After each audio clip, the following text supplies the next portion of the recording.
Hey, Rebel Bankers, this is your host, Chris Noggle, and welcome back to the Real Estate Money School, one of the most relevant podcasts for these trying times right now. Now, I don't know when you're going to see this, but if you do right now, just so you know, we are right in the beginning of a pandemic, an epidemic, an economic collapse. So if you're watching this when this is relevant, this is going to be a great topic for you. And I'm here with Jack Gibson, and Jack Gibson's from High Return Real Estate. And, he's got some unbelievable stories of success, but also of failure and things that he did that, were out of his control, events that happened in his life that created a hardship.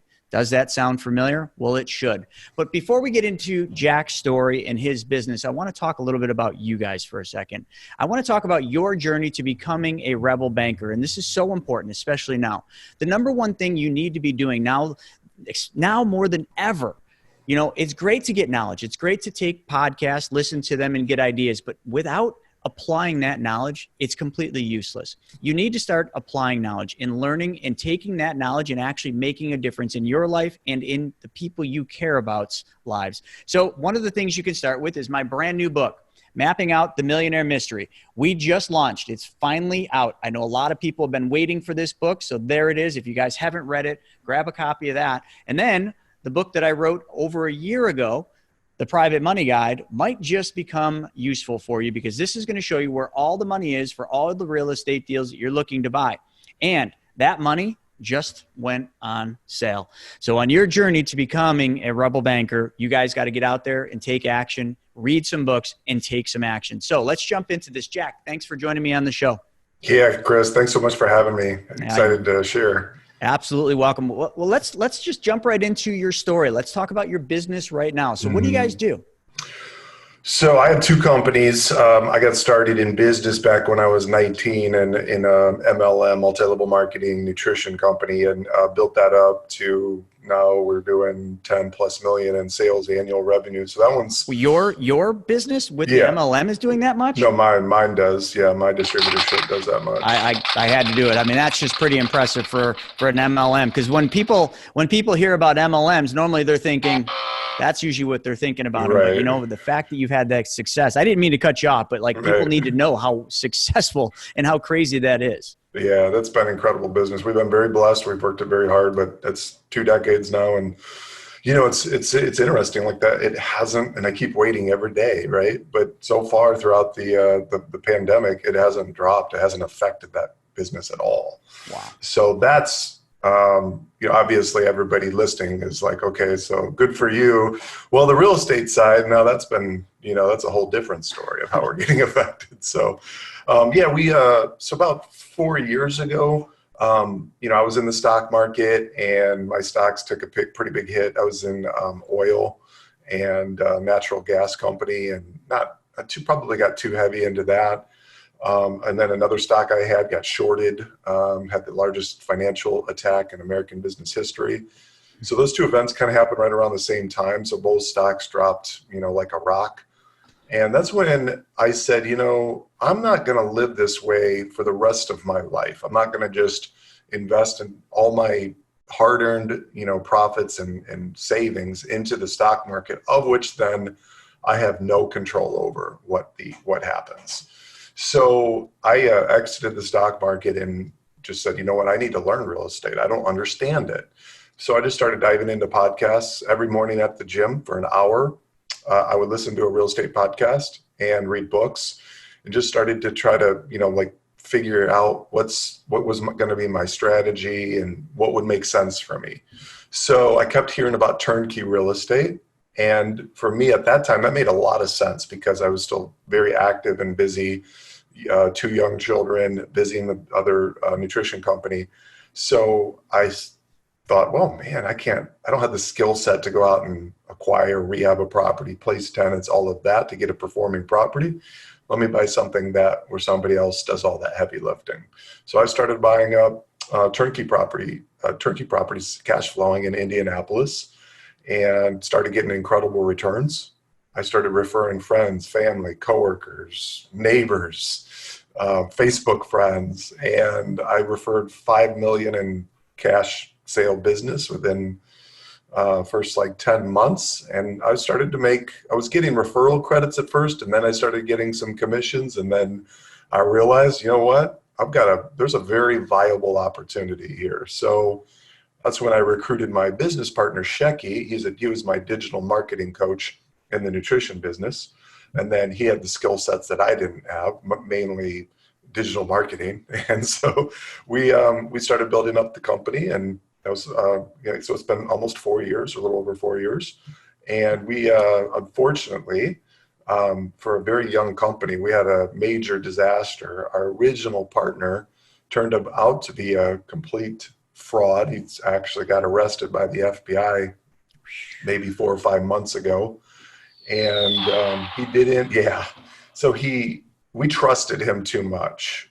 And he ended up two major problems with his operation. Number one, he didn't finish the rehabs that he was paid to do. So he put lipstick on a pig, but he didn't actually, so you make them look good with the carpet and the paint, but he didn't actually go in and take care of any of the bones of the house, the plumbing, electrical, foundation work, roofs, all of that. So we, as the investors, trusting him and not ordering inspections, there's a note for everybody.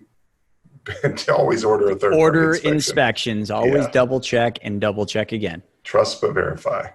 2 inspections by 2 different companies isn't a bad thing either. When you're talking about this level of a purchase, might be overkill, but anyways.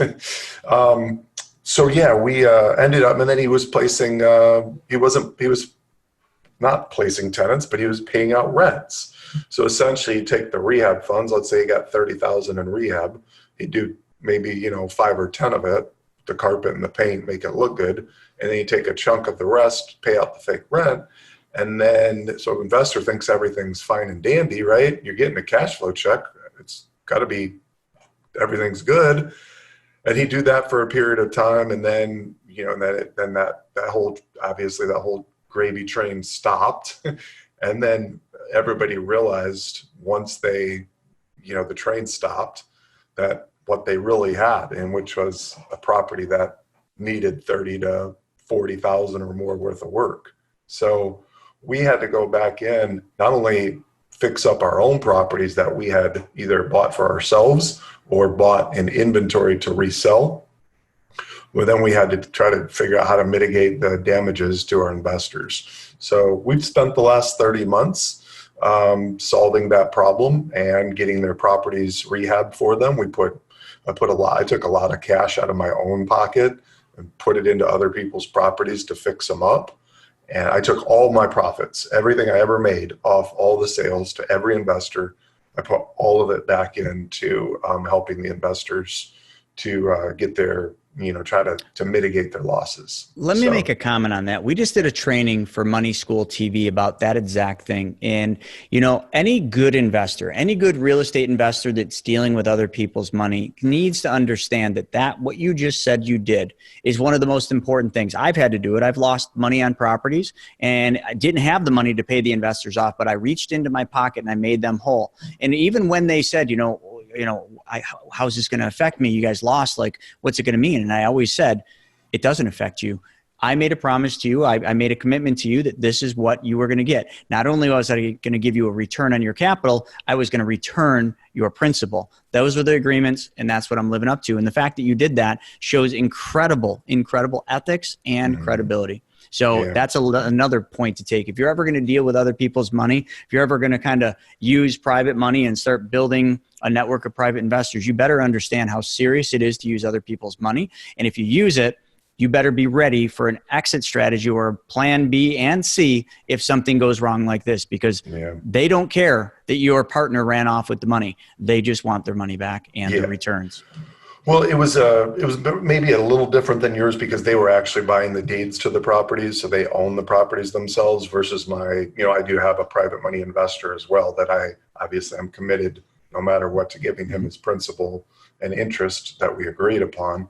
So I had to, I did my best. Let's just put it that way. There were some investors that there were maybe 2 or 3 that just had so many properties I couldn't get them back to whole. Like it it was 14 units. I mean, but I did everything I could. So yeah, we've been working through that. We finally, we're down to, I think we had like our last 3 properties out of, I think there were 50. And in 50 January, properties that he did this with? yeah, it was about 50. Yeah. Oh my God. How much money did he run away with? We don't know. I mean, it's really hard to say because we think he was such a terrible businessman. He paid so much of it out in the fake rent program that, we don't know how much. Nobody really knows how much he ran off with. But he's under trial right now. He's in hot water. So yeah, Okay. it was yeah, he's going to get what he deserves. But at the same token, for us, for a young company to go through that was extremely traumatic. So we just, we had to get resourceful and we had to stay positive and, we just kept at it and just kept chipping away. And it was days where we didn't want to get out of bed. There were days where we were like, man, let's just throw in the towel and collapse the company. I mean, we had all those daily thoughts and challenges, every day was a grind. So we finally, in January, we have a huge month, 15 properties, that we got done and sold. We are starting to make a nice profit. And then February, the virus hits, right? So we dropped to 3 sales in February, not all because of the virus. We didn't have as much done and ready to be sold. But then March, we've only sold 1 property. So we've really had to, lean out and try to figure out how are we going to pivot? What are we going to do next? So, certainly we can talk about that or however else you want the conversation to go. I think this is a really important time for everybody that's watching this to understand that, the people that can pivot, the people that can adapt to this new environment are going to be the ones that make it. Just like animals, right? If you look at animals and reptiles, the ones that have been around for the longest time, hundreds, if not thousands of years, are the ones that were able to pivot and adapt to the environments. Well, one thing that I can tell you right now is what is happening during this time. This is my 3rd economic recession that I've gone through.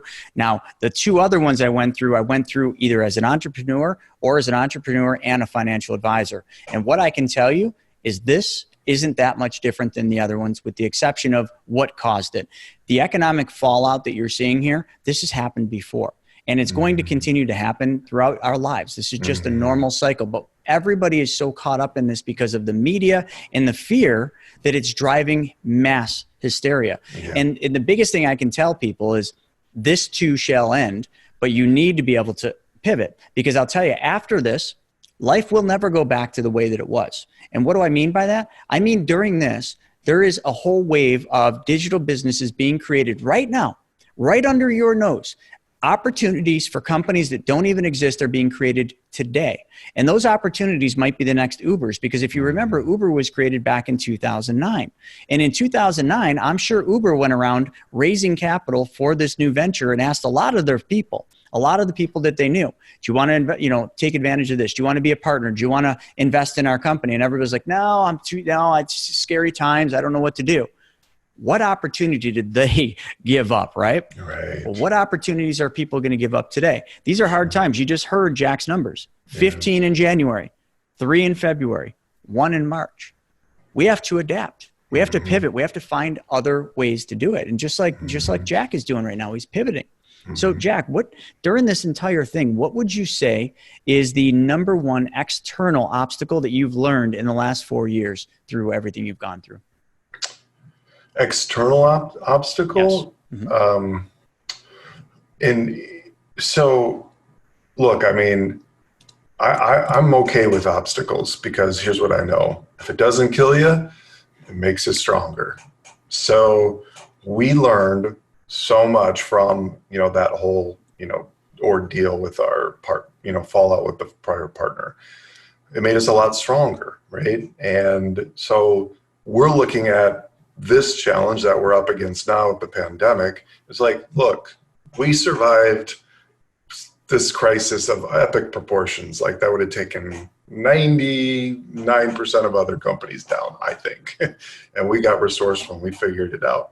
So look, I mean, as far as but we also had a hand in it too, right? Like we could have avoided the whole situation if we would have maybe done more homework and not trusted and verified more. You know, like we had a part in it, and we can't put all the blame on somebody else when we had a lot of control and made decisions and who we partnered with and all that. So as far as, externally, gosh, the last 4 years, I mean, overall, externally, it's been fantastic. The market's been incredible, and the amount of capital that's people are willing to deploy it's been fantastic. So I haven't seen any external challenges besides what we've created for ourselves. Well, that is your external obstacle, is what that one you created, your partner, and and what you learned from that. So okay, let's try this one. What is your biggest internal obstacle that you face? Well, capital is always a challenge, right? So how do you deploy capital effectively? Our biggest challenge has not been in selling properties. It's been in getting them done. Like that's the hardest part, is that you buy a property and you think it's going to take, 4 weeks, and then it takes 12 weeks. Well, the biggest cost that you have when you do the kind of business that we have is what's called a holding costs.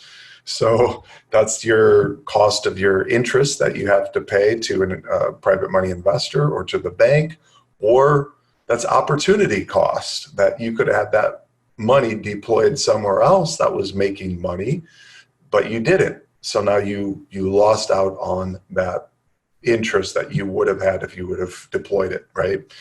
So that's huge. Taxes, insurance, right? So those hold costs are what really have been the biggest challenge and obstacle for us. And we're getting more effective, we're getting faster, we're getting better, but it's still they always take twice as long, and unfortunately they usually cost more than what you scope them to be.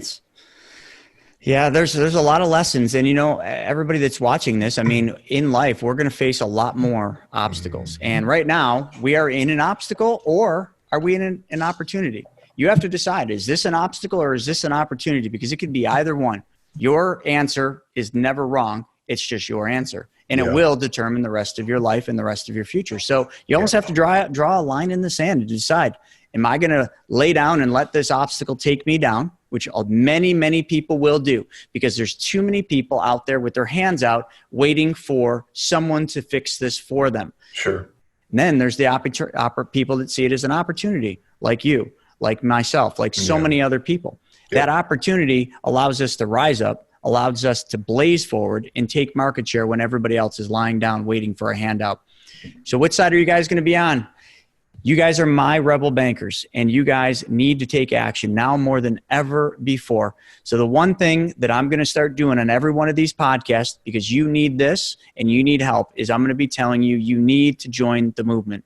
Money School TV is the movement, and Money School TV provides the guidance, the resources, and the knowledge you need to tackle what's coming at you right now. And it's going to tackle it in many different ways. Number one, it's going to tackle your money issues. Where's your money coming from?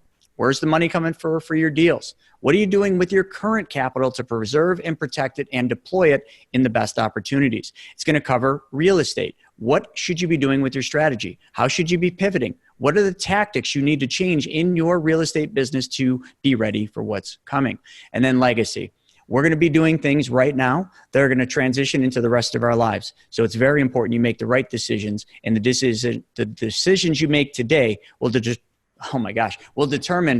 the things that happen in your life later. So Money School TV, if you're not already a member of the movement, join and go to moneyschoolrei.com/TV. That is the first time I've ever done any type of sale. But you know what? The reason I'm doing it is you need it, and you don't even know how much you need it because you're not part of the movement yet. So join the movement and join us for that. So Jack, any parting words? If anyone wants to get a hold of you or learn more about what you do or about your turnkey rentals, how would they do that? Yeah, they go to highreturnrealestate.com. It's our website. We have the High Return Real Estate podcast. That's the name of our company, name of our site, name of our show, everything. They can go right there and book a call with our investor relations, Nicole Haas. She's fantastic. And, in terms of parting advice, we, as of right now, our whole strategy was just we needed to get lean, in terms of our outgoing expenses. I think we're not panicking. We're just preparing for what's happening. And I think you got to make sure that you're not doing things and reacting over emotionally, but you're reacting and with logic and reasoning and saying, okay. So for example, what we said is, all right, we need to prepare ourselves for the reality that we may not make a sale for the next 6 months. Okay. We believe we're going to make a sales, where we believe that there's investors out there that are buying. There's certainly investors that are still deploying cash into the markets, because otherwise, if there weren't any buyers, the market would, crash, right? So there's still people that are investing. There's still people that are buying. We just need to work harder, but we also need to be, we need to be prepared and lean down. So we kind of just turned our company, Chris, into more of a buy and hold type company. We reduced our payroll. We didn't lay anybody off. We just worked with our employees, and we, cut them down to part-time and turned some people that had salaries, just turned them down to commission only. We just got lean. And we went to our capital partners, our private money lenders. We asked them to reduce their interest rates in half. So until the end of this, pandemic, until everything starts clearing up. And, we cut our marketing expenses by, 80%. But yet we're still getting marketing out there. It's not like we're not, we're just leaning that a little bit for now. And so, we're getting ourselves to where we could survive off the cash flow and the rents from the tenants. And that's our strategy. Let's just hold the properties, survive off rents, and if we get investors, great. If we don't, we'll be just fine. That's great. It's great parting words. And all of you guys got some golden nuggets. So that's a wrap for today's episode of the Real Estate Money School. Thank you all for joining us. And Jack, thank you for your time. Yeah, thanks so much, Chris. All right. Till the next time, we'll see you soon.